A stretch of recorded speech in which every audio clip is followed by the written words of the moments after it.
Hare Krishna. Body. So storyline is Arjuna asks Krishna to take his chariot in between the armies. So Krishna takes his chariot in between the two armies. Arjuna starts to see both the armies and he starts to getting little nervous because he has to kill so many people, and then he's thinking, is it really required that we kill so many people? So that's where we were up until 35. So we should do 36 now. You want to start? No, you start. Next, number 36. This is chapter 1, and the title for chapter 1 is setting the scene. No, chapter 1 is observing the armies on the battlefield of Kurukshetra. So that's the chapter we are in, and we are doing text number 36 in that chapter. It says, Papam eva shrayed asman hatvaitan ata tainaha tasman narha vayam hantum dhartarashtran sabandhavan swajanam hi katham hatva sukhena syama madhava. Translation: sin will overcome us if we slay such aggressors. Therefore, it is not proper for us to kill the sons of Dhritarashtra and our friends. What should we gain, O Krishna, husband of the goddess of fortune, and how could we be happy by killing our own kinsmen? Purport.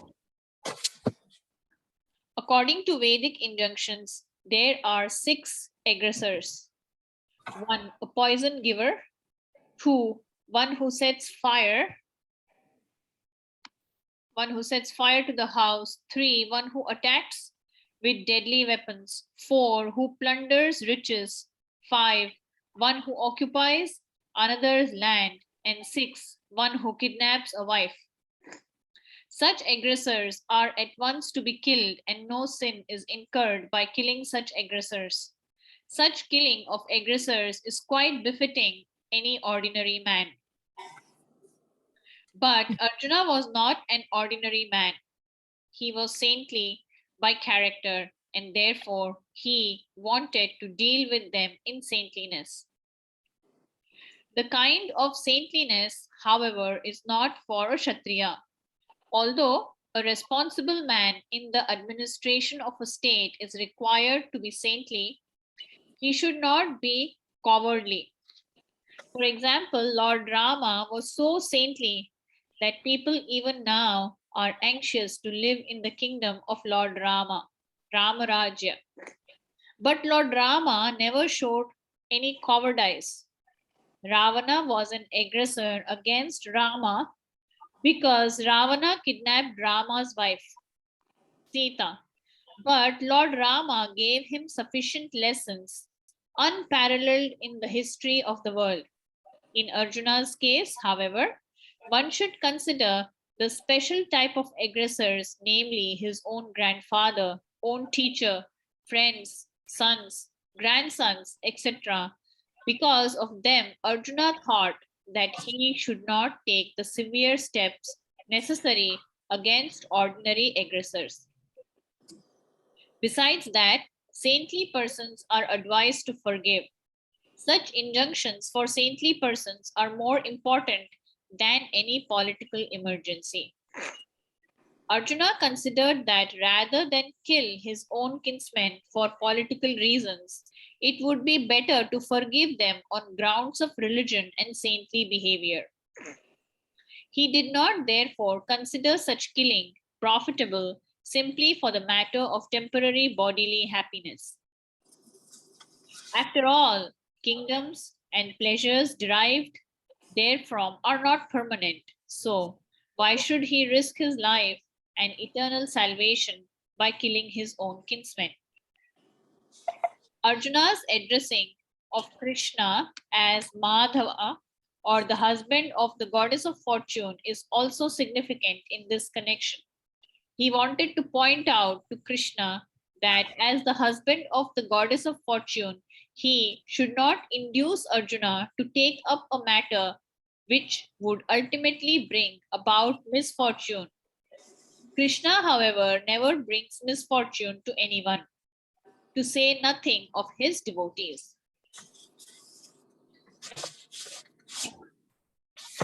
So Arjuna wanted to forgive the opposite party, and he's saying, Krishna, is it really required that we should fight?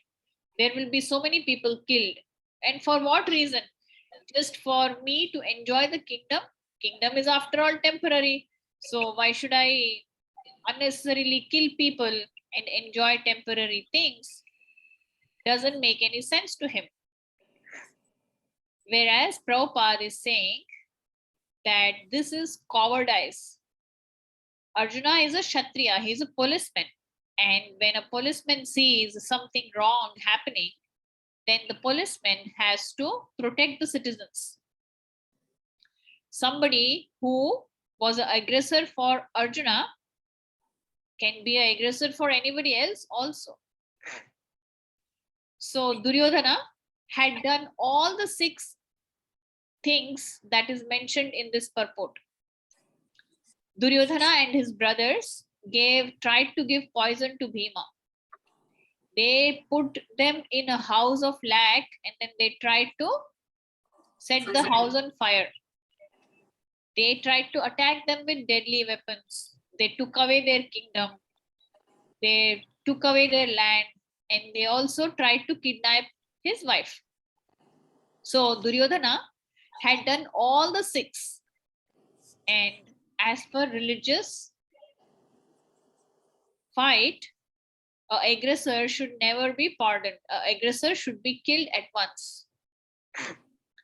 So the reason what Arjuna is giving not to fight doesn't seem to be valid, but for him it is valid. Like when we are in a situation and we do something, we feel, oh, that was valid. But somebody else who's watching us doing, they will say, hey, this doesn't make sense. So for us, while we are listening to the story of Arjuna, we'll say, oh, this doesn't make sense. But when we are in the spur of the moment, it is difficult for us to figure out what we are doing is really to be done or not to be done. So that is Arjuna's situation, and Arjuna has his dear friend Krishna. So he is opening his heart to Krishna and asking for advice.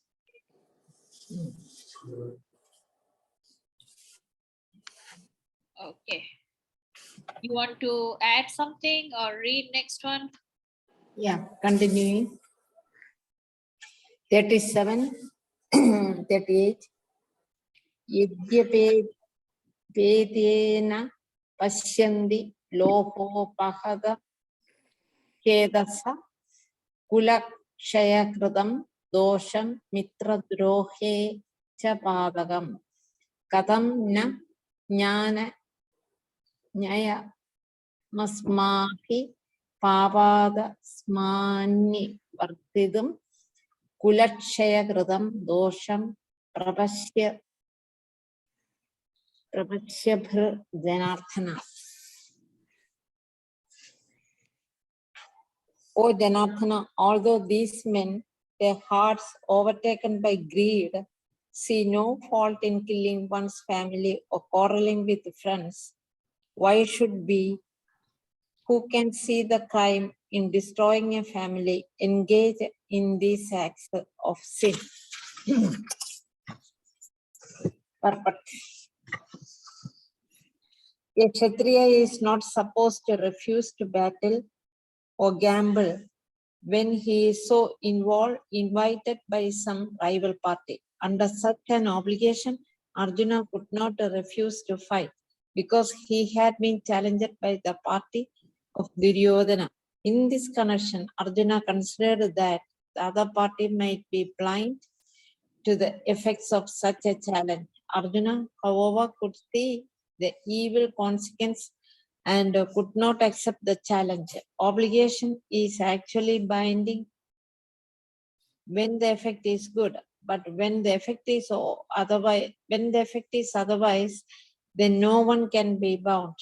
Considering all these pros and cons, Arjuna decided not to fight. Wow. In this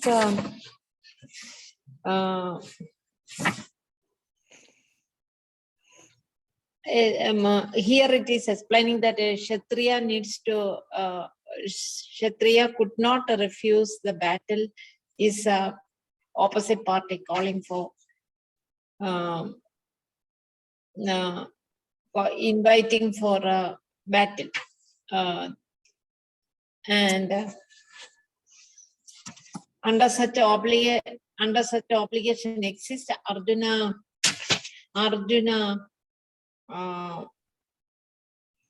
still decides that he don't want to fight.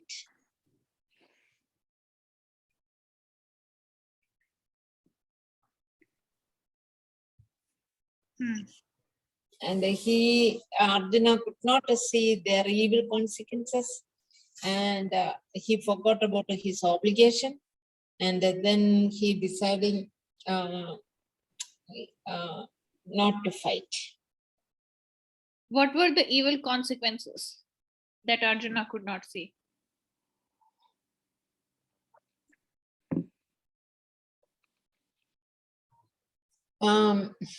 Evil consequences of Duryodhana and his brothers towards all Pandavas. Not only the Pandavas, their evil character. From the childhood, they're showing only they're jealous and the 6 things in the last chapter it says that the poison giving, fire of the house, that kind of things, they did it. That is the evil consequence. Consequence is something which will come in the future. They did that, true, but consequence is if such people become king. So Duryodhana, who did all this evil, if he becomes king in the future also, he will continue to do the same evil to other people. Yeah. So Arjuna is not seeing that part. The reason Arjuna gives is, Arjuna is saying, I don't want to become the king and enjoy. Just for me to become the king and enjoy, why should I kill so many people? But the reason Krishna is asking him to fight is, Krishna is saying, a legitimate person will be the king. And people will be happy when a legitimate person is the king. And if an evil person is the king, people will not be happy. So Krishna is asking Arjuna to fight because he wants to establish dharma. But in Arjuna's heart, Arjuna is thinking, oh, I am fighting because I want to win, and once I win, I will get the kingdom and I will enjoy. So what is the use of such a kingdom just to enjoy? So that's the conflict. In Arjuna's, yeah.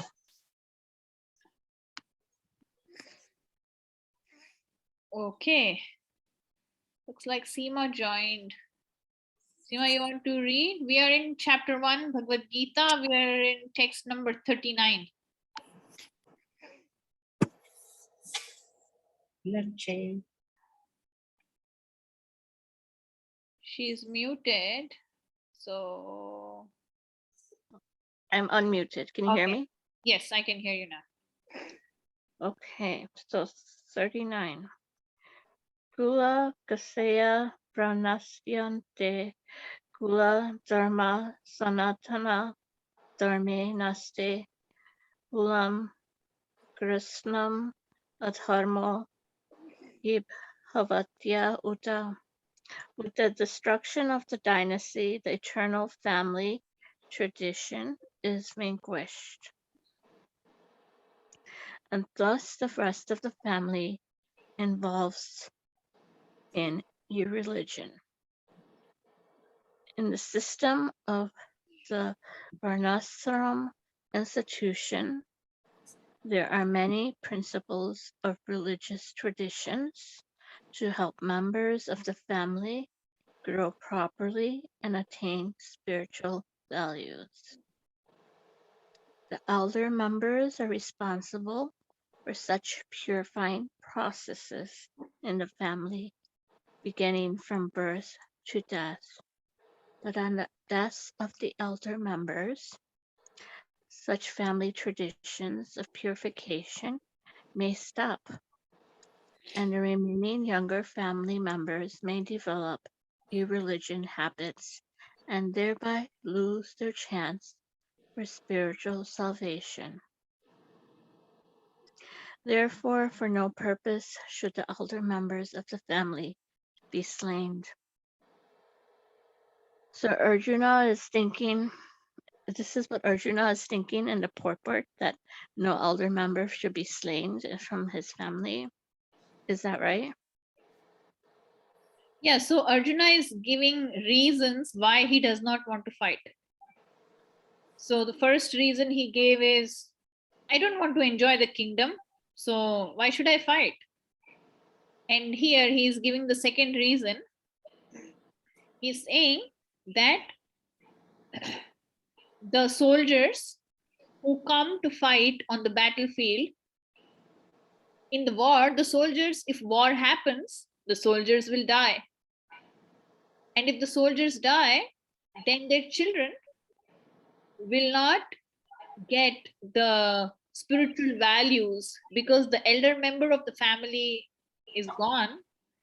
Now, the children, there is no elder member for the children to learn from.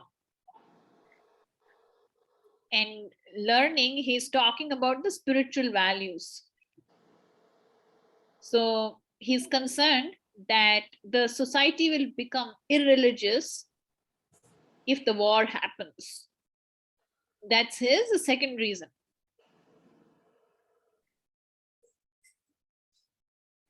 Okay, that makes sense. So there's a lot of logic in this. He's I talking think that logical, yeah. this is like why like religion doesn't even exist. Like Hinduism, like many people that are Hindu don't even know anything about Hindu because they never had anybody teach it to them. Yeah, it just remains a name now. But then the values are like kind of diluted or lost. Right. So this is the second reason Arjuna gives not to fight. And then let's see, he gives 5 reasons. So we covered 2 up until now. And then as we move forward, he'll give 3 more. So text number 40 reads, Adharma bhibhavat Krishna pradushyanti kulastriyah strishu dushtashu varshneya jayate varna sankaraha. When irreligion is prominent in the family, O Krishna, the women of the family become polluted, and from the degradation of womanhood, O descendant of Vrishni, comes unwanted progeny. Purport. Good population in human society is the basic principle for peace, prosperity, and spiritual progress in life. The Varnashrama religion's principle are so designed that the good population would prevail in society for the general spiritual progress of state and community. Such population depends on the chastity and faithfulness of its womanhood. As children are very prone to be misled, women are similarly very prone to degradation. Therefore, both children and women require protection by the elder members of the family. By being engaged in various religious practices, women will not be misled into adultery. According to Chanakya Pandit, women are generally not very intelligent and therefore not trustworthy. So, the different family traditions of religious activity should always engage them, and thus their chastity and devotion will give birth to a good population eligible for participating in the Varnashrama system. On the failure of the Varnashrama dharma, naturally the women become free to act and mix with men, and thus adultery is indulged in at the risk of unwanted population. Irresponsible men also provoke adultery in society, and thus unwanted children flood the human race at the risk of war and pestilence. So he's continuing the theme further. Last purport, he said, the children can't learn because the elder members are gone. And now he's saying that the men come to fight the war, men die. The women at home, their wives, now will be prone to adultery because the men are not there, then they become free to mix with another men. And when women do like that, then the population will be unwanted. So he's saying the society will degrade if the war happens. That's where he's going.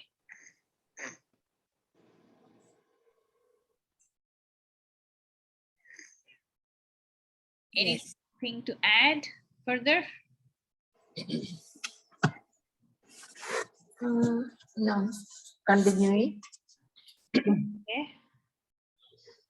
Samkaro Naragayava Kulaknana Kulasyata Padanti Pidaravo Kohyam Lukta Pindoda Kriya. An increase of unwanted population certainly causes hellish life both for the family and for those who destroy the family tradition. The ancestors of such corrupt families fall down because the performance of offering them food, water are entirely stopped. But according to the rules and regulations of fruitive activities, there is a need of a periodical food and water to the forefathers of the family. This offering is performed by worship of Vishnu because eating the remnants of food offered to Vishnu can deliver one from all kinds of sinful reactions. Sometimes the forefathers may be suffering from various types of sinful reactions, and sometimes some of them cannot even acquire a gross material body and are forced to remain in subtle bodies of ghosts. Thus, when remnants of prasadam food are offered to forefathers by descendants, the forefathers are released from ghostly or other kinds of miserable life. Such help rendered to forefathers is a family tradition, and those who are not in developed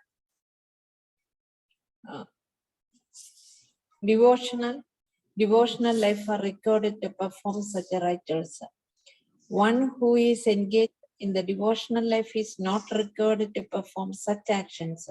Simply by performing devotional service, one can deliver hundreds and thousands of forefathers from all kinds of misery. It is situated in Bhagavatam 11.5.41. Devashi Dutta Devashi Bhudapta Nanam Pradhanam Na Kingaro Nayam Ranija Rajan Sarvatmana Ya Sharanam Sharanyam Gedo Mugundam Parihrida Kridam. Parihrita Karadam. Anyone who has taken shelter of the lotus feet of Mukunda, the giver of liberation, giving up all kinds of obligation, and he has taken to the path in all seriousness, owes neither duties nor obligations to the demigods, sages, general living entities, family members, humankind, and forefathers. Such obligations are automatically fulfilled by performance of devotional service to the Supreme Personality of Godhead.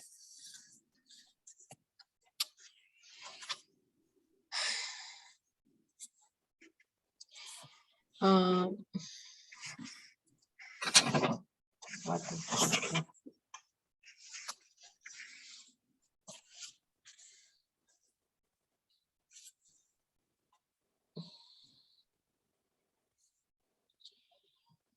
Here it is explaining the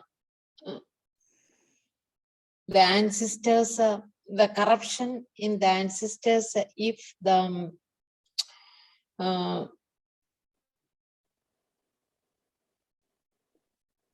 how the family, how the traditions are destroyed by the what is it? Destroyed by the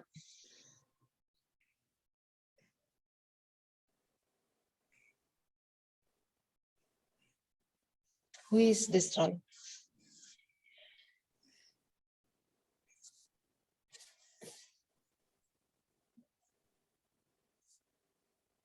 Which sentence you're trying to explain?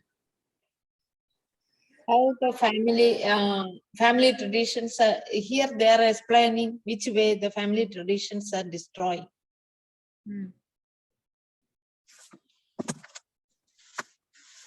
And what is it? They don't do the forefathers. They don't do the explain it. I am not. It is not coming to me. So the scene that is being described is now the fight happens. The soldiers, the men of the family who come to fight, they die. And like in the previous purport, it is being said that the children won't get the spiritual values from their elders because elders are gone. So one of the family tradition or one of the values is that when the forefathers in the family, they die, like say grandfather, grandmother, they pass away, then the parents, their children, they do something called here Prabhupada saying Pindodaka. They offer Vishnu Prasad to the forefathers. So every year they do a ceremony in which in the ceremony, some places it's called Shraddha, in here Prabhupada saying Pindodaka. So they perform this ceremony for all the ancestors who have passed away in the family. And they offer food to Vishnu, and then they offer it to the forefathers who have passed away.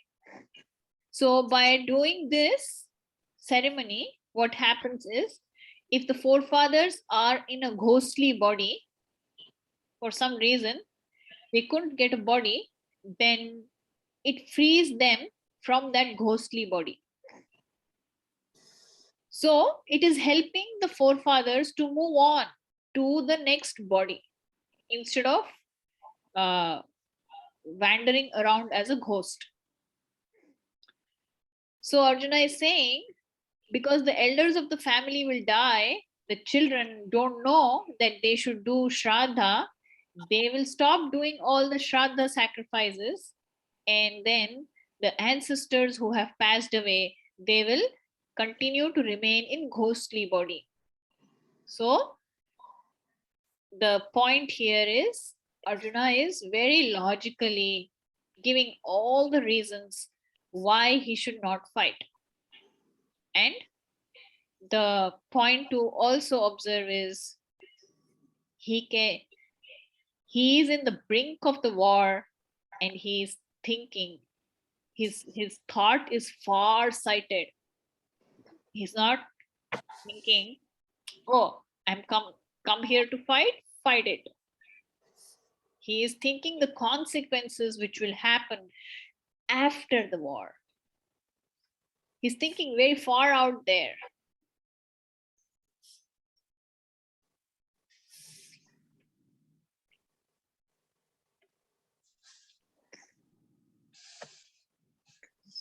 Yes.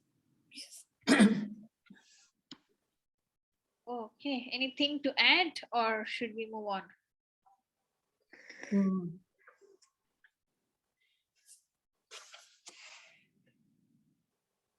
Okay, looks like we are moving on. So Seema, your turn. You want to do 42?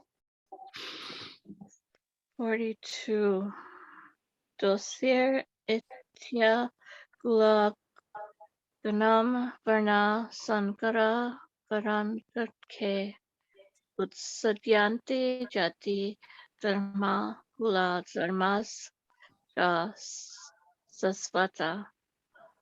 By the evil deeds of those who destroy the family tradition and thus give rise to unwanted children, all kinds of community projects and family welfare activities are devastated.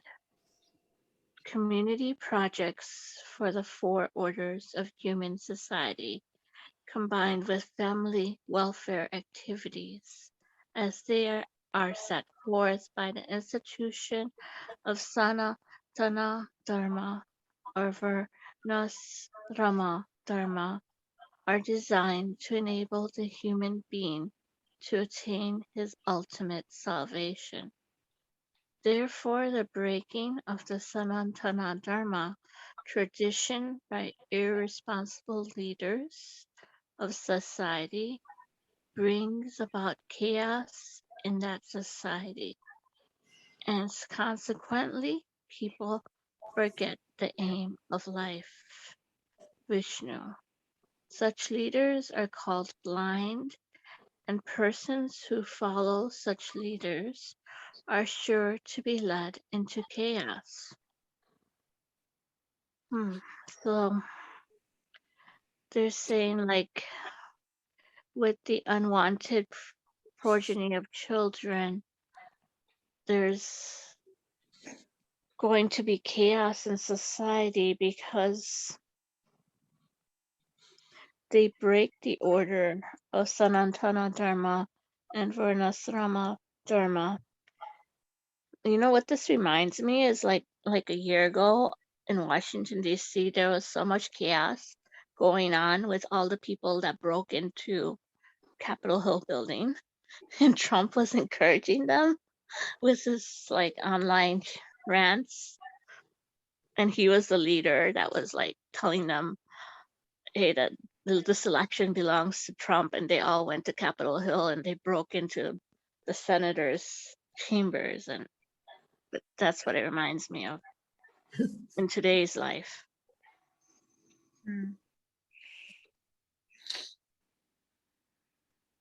So what do you want to say about Sanatana Dharma and Varnasrama Dharma? So Arjuna is bringing out the next point. He's saying that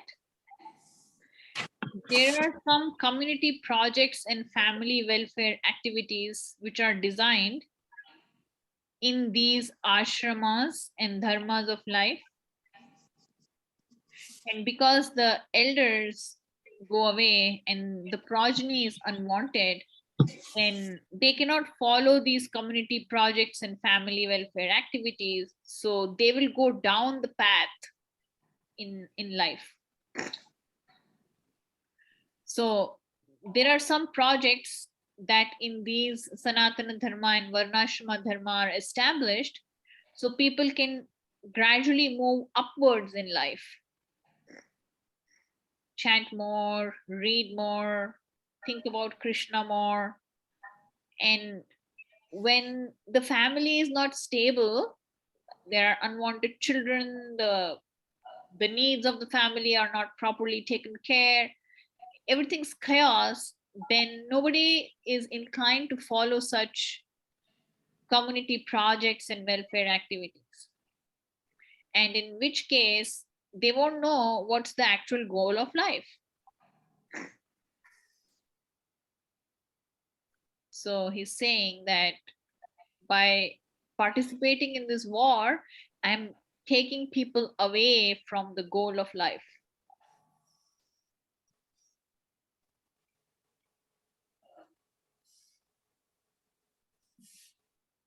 Yes.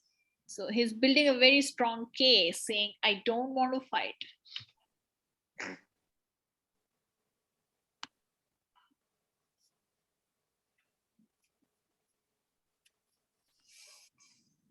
Should we go to the next one? Yes.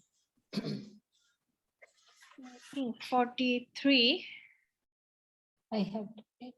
Yeah, go ahead, read. Ulsanna kula dharmana manushyanam janarthana narage niyatam vaso bhavati tyanu shushruma. O Krishna, maintainer of the people, I have heard by disciplined succession that those whose family traditions are destroyed dwell always in hell. But Arjuna bases his argument not on his own personal experience, but on what he has heard from the authorities. This is the way receiving real knowledge. One cannot reach the real point of factual knowledge without being helped by the right person who is already established in that knowledge. There is a system in the Varnashrama institution by which before death, one has to undergo the process of atonement for his sinful activities. One who is always engaged in sinful activities must utilize the process of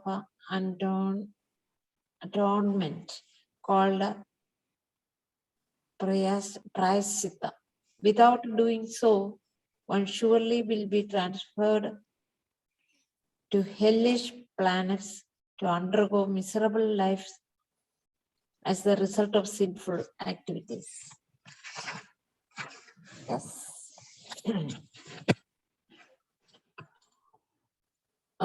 Here Arjuna says there are some discipline succession in the family. Even though the people goes to the sinful activities before their death, they have to transform to prayachita. If they are not doing, their life will go to the after death also. It will face what? It will face a terrible situation in other planets also. So Arjuna worried about the children for the education. This kind of education.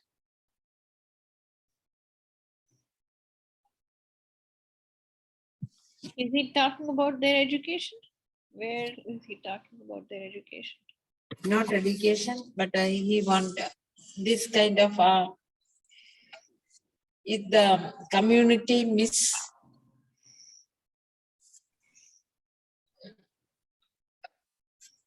after their sinful activities, if they are not going to the prayachita, they will suffer it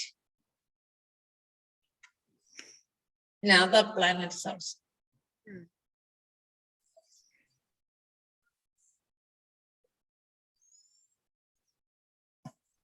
Not education, but if they don't know the knowledge of the transformation. No, here he's referring to family traditions being destroyed. So the knowledge he's talking about is the family traditions. Yes. They don't know the family tradition. Then after the death also they will suffer it. And the one more point to note is he is mentioning or he's speaking based on disciplic succession. Usually if we do something, people will ask us, hey, why did you do this? We'll say, oh, that was very difficult, so I chose the easy path. This was easy, so that's why I did this. So our calculation is that is difficult, so I take the easy path, which is okay. But Arjuna's calculation is, he's saying, I have heard by disciplic succession, meaning I'm not just referring or consulting my mind and saying I will do X and not Y, but I have heard in disciplic succession, meaning the great acharyas who have shown us the way to live life, they have said that family tradition should not be destroyed. So he is backing himself up with a huge power of disciplic succession. Disciplic succession is something that is coming from generations and generations together. And he's saying great acharyas have told that family traditions should not be destroyed. So Krishna, it is not my own mind which is telling me, but then look at scripture. Scripture is telling that family tradition should not be destroyed. And if this war happens, for sure family traditions will be destroyed. And then everybody will go to hell. So we can think of how we take decisions. Are we referring to disciplic succession? Are we referring to scripture on how to live our life? That will be a nice meditation to go through and see how we can live our life in a way that is closer to what's been prescribed in Bhagavad Gita and other scriptures. That's the goal of reading, that we slowly and steadily try to get there.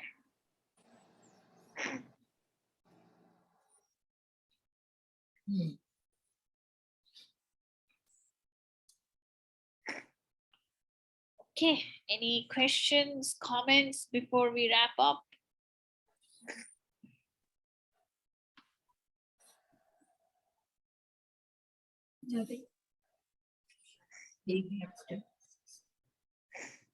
Okay.